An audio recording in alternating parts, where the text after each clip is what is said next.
A former Sydney private schoolgirl who claims she was raped by another student is calling for an overhaul of sex education across Australia.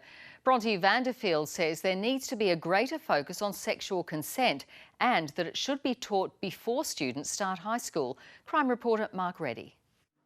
For 2 years, Bronte Vanderfield has remained silent, but today that changes. The 19-year-old is among 1,400 former schoolgirls who've shared their harrowing stories via an online petition. Seeing Brittany Higgins come forward was very inspirational, and it kind of made me realise that it doesn't matter where you are, like if you're in school or if you're in Parliament, like it's happening everywhere. The childcare worker used to go to Redlands, a private school on Sydney's lower North Shore.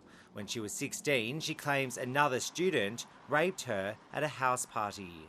I get flashbacks still. I've suffered from PTSD, anxiety, depression since it happened.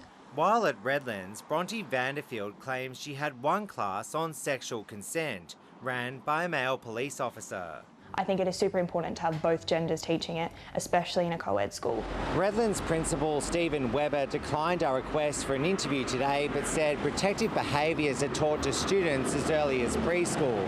It's only when they get to high school are they taught about sexual consent, something Bronte Vanderfield wants changed to ensure what happened to her doesn't happen again.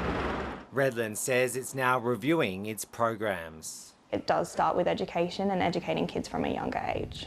Experts agree, but believe it needs to go beyond consent.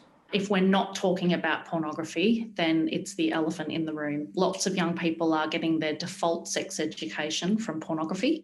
By the age of 13, nearly 50% of boys have viewed pornography. That figure is the same for girls by the age of 15. Those young men are likely to be absorbing some quite problematic messages about sex, about pleasure, about consent, about who women are and what they're for. Bronte Vanderfield hopes her story will inspire other women to call out bad behaviour. And I know that it's hard, and I know it's not easy, but you will feel so much better. Words inspiring a national conversation. Mark Reddie, ABC News.